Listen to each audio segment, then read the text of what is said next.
Shalom, Yashala, Shalom. First and foremost, I want to give our praise, honor, and glory to the Most High Yahweh. I do so in the name of His only begotten Son, Yahweh Shai. Double honors to the apostles and elders of Yasha Allah. Kol Holoyim La Yahweh Bahasham Yahweh Shai. Bahasham Harakak Wadash for blessing our elders with the spirit of truth so that we may know.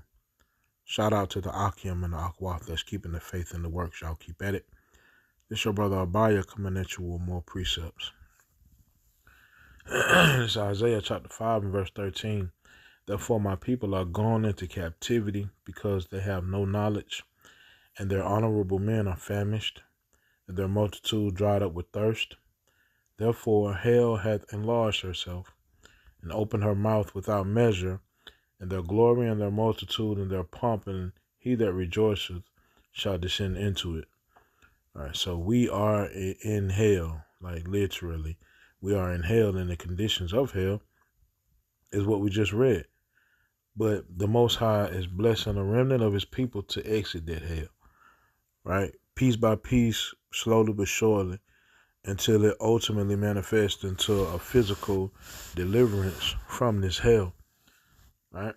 But the conditions of hell is going into captivity, having no knowledge, having no leadership, and basically the multitude of us as a people being lost because of lack of knowledge. Because when it says dried up with thirst, water is the thing that quenches that thirst. And according to the book of Ephesians, chapter 5,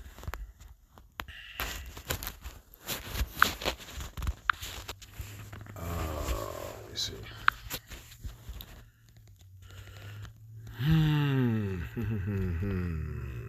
Ephesians chapter 5 and let me see. Salak. And verse 26 says that he might sanctify and cleanse it with the washing of water by the word. Right? So that water is the word. Right? And the multitude of us that lack that word. But it don't take the multitude anymore. It's all about the remnant of the Most High's people. The remnant of the Most High's people doing what needs to be done will basically get the entire nation in order. But the 2/3 of the Most High's people must know it after death by pain. They must understand this hell after death by pain, because it has to be, seared into their minds. Right? But going back to Isaiah chapter 5 and verse 13, the Most High is bringing us out of this captivity, right? So therefore my people are gone into captivity. All right, let's go to John chapter 8.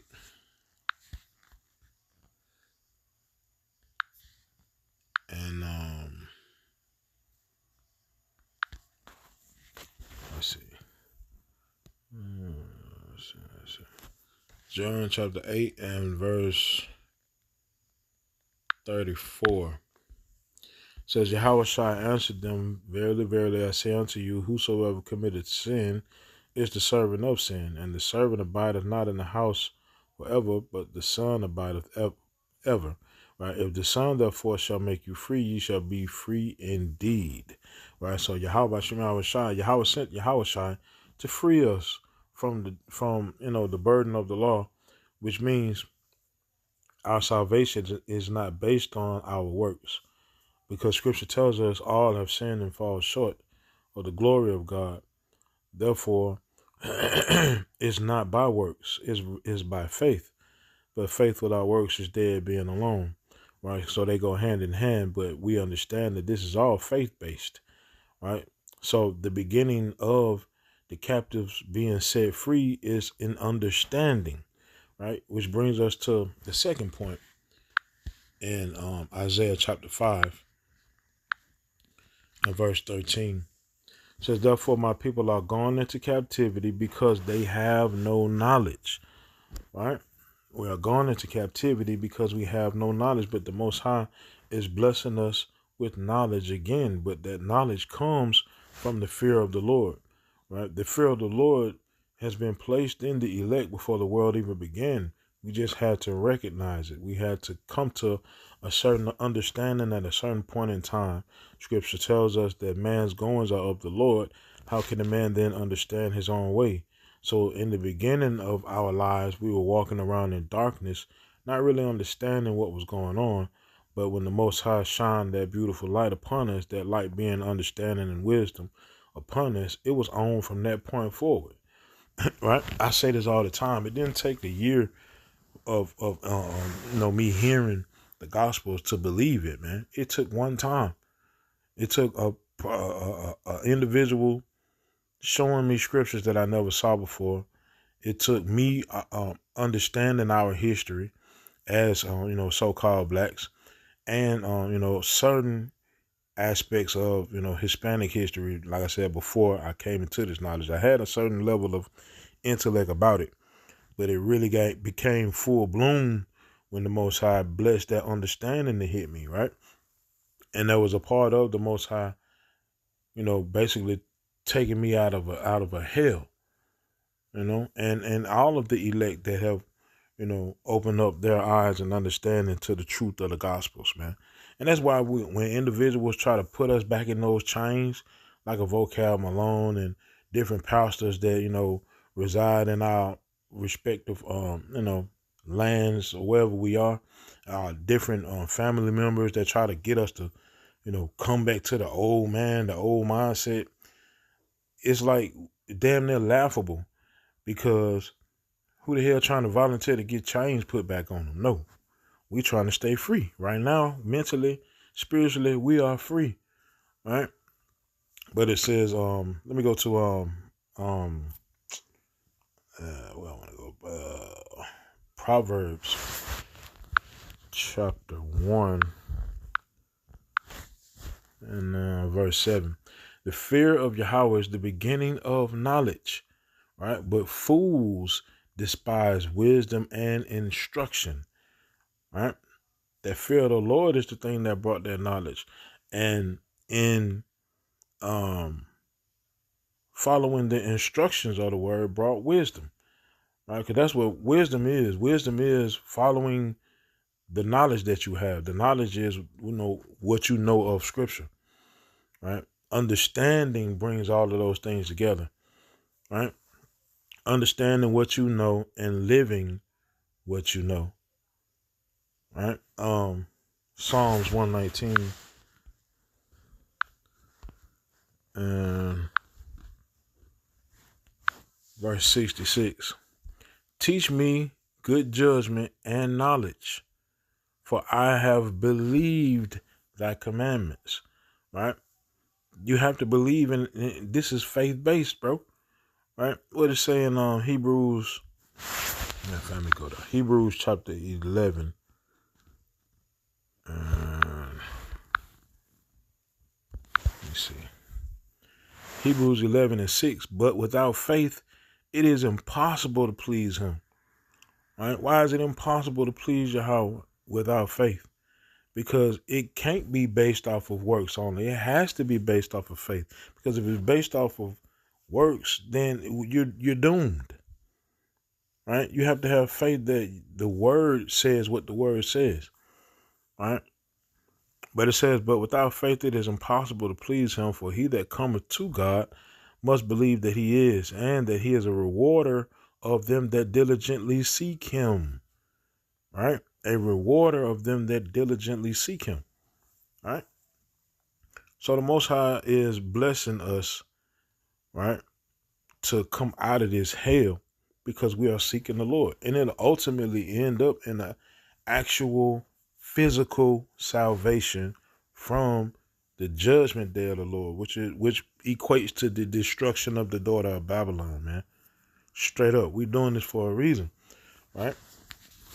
But let's go back to Isaiah chapter 5 and verse 13. It says, therefore my people are gone into captivity because they have no knowledge, and their honorable men are famished, right?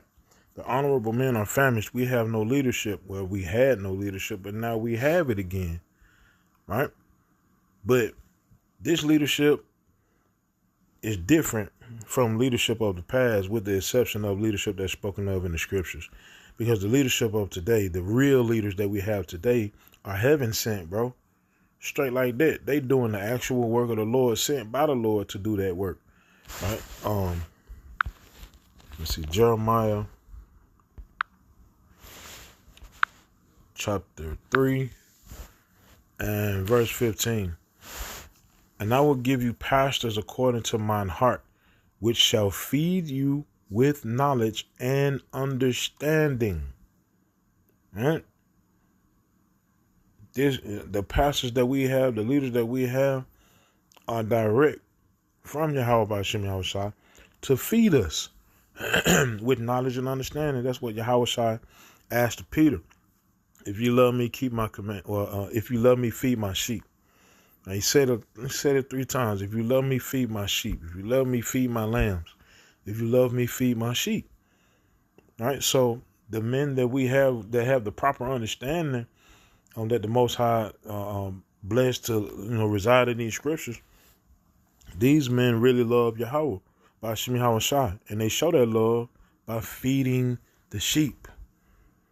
Right? Feeding the sheep righteous foods, righteous meals, not nonsense, not that GMO Babylonian Christianity nonsense, but the truth. Right? Let's go back to Isaiah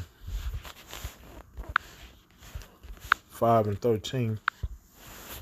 Therefore my people are going into captivity because they have no knowledge, and their honorable men are famished, and their multitude dried up with thirst. Right? We understand that thirst is water. That thirst comes from a lack of water. That water is the word.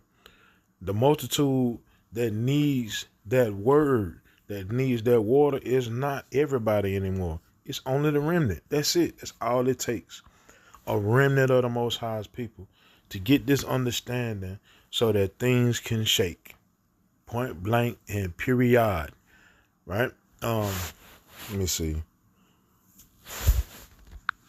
In fact, I'll close out with this. Zechariah chapter 13 and verse 8. And it shall come to pass that in all the land, saith Yahweh, 2 parts therein shall be cut off and die, but the third shall be left therein, speaking about the remnant. And I will bring the third part through the fire, and will refine them as silver is refined, and will try them as gold is tried. They shall call on my name, and I will hear them. I will say, it is my people, and they shall say, Yahweh is my power. The remnant of the Most High's people. It's all it takes, right? Because Scripture tells us, a little one shall make 1,000. Let me go there right quick. I think it's Isaiah 60 and verse 22. A little one shall become 1,000, and a small one a strong nation. I, Yahweh, will hasten it in his time. These little ones, and those small ones, are going to bring back that 2/3 that's spoken of in Zechariah 13. But they coming back in a righteous mind, coming back in full righteous glory, bro. Straight like that, after death by pain, right? So the Most High is bringing his people out of this hell, man. Let me see. Let me go back to Jeremiah chapter 3 and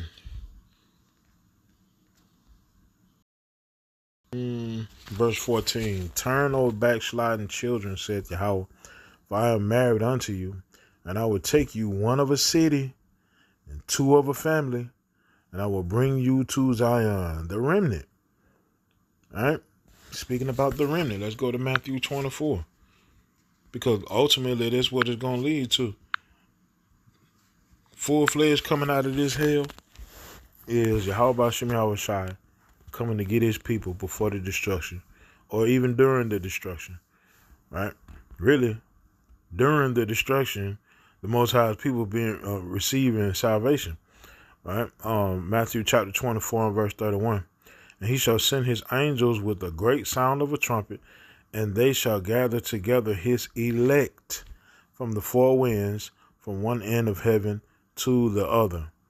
Right? The elect, the remnant, right, are being brought out of this hell as we speak. Go to what's that? Zephaniah chapter 3 and verse 20. At that time will I bring you again, even in the time that I gather you. For I will make you a name and a praise among all people of the earth, when I turn back your captivity before your eyes, saith Yahweh. We being brought out of this captivity as we speak. And it's going to ultimately lead to the world seeing us and being in amazement and being shocked that who is receiving this salvation. The same people that they had in derision and had in reproach and had as a byword, being called now the true sons of God. Undeniable, right?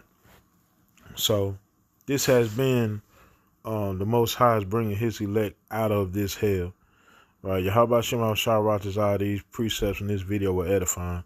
Kol holoyim la Yahweh bahasham Yahweh Shai bahasham haracha kodash shalom yasha Allah.